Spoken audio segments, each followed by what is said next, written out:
Commission has joined the fray of faulting last week's High Court judgment that declared illegal the process of amending the Constitution through the Building Bridges initiative.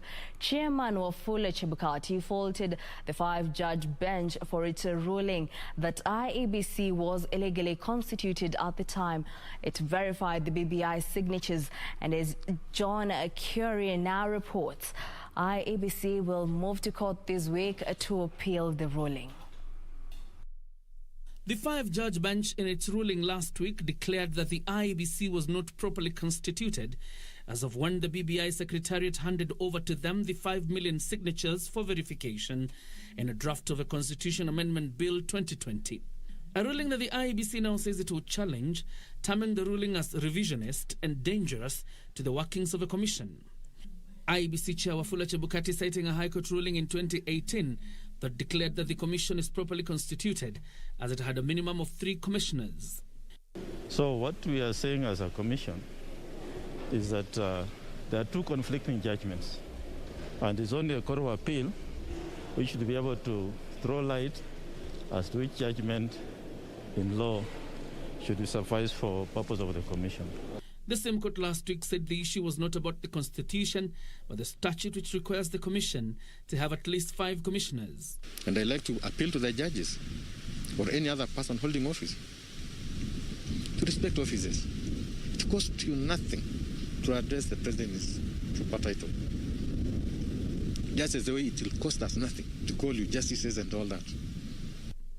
IEBC joins a list of other litigants, including the State Law Office, that has already filed a notice of appeal indicating intention to have the ruling overturned.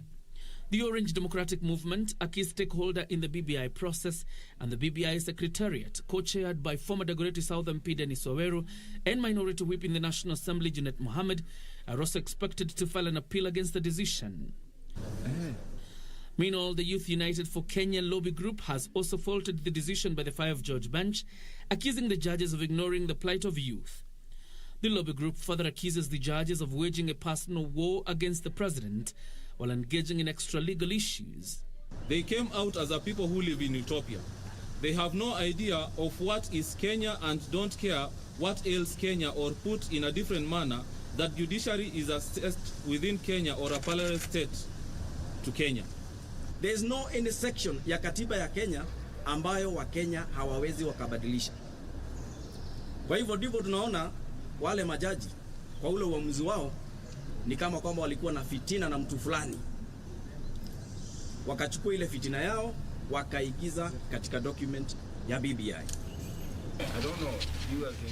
And as the ruling continues to receive varied reactions, the National Council of Churches, NCCK, in a reaction to the ruling, now wants leaders from across different divides desist from dividing Kenyans. 2, we urge the executive and the judiciary to engage in harmonious processes that enhance the discharge of their actions. While respecting the doctrine of separation of powers, we urge the executive to set a sustainable precedent in obeying court orders.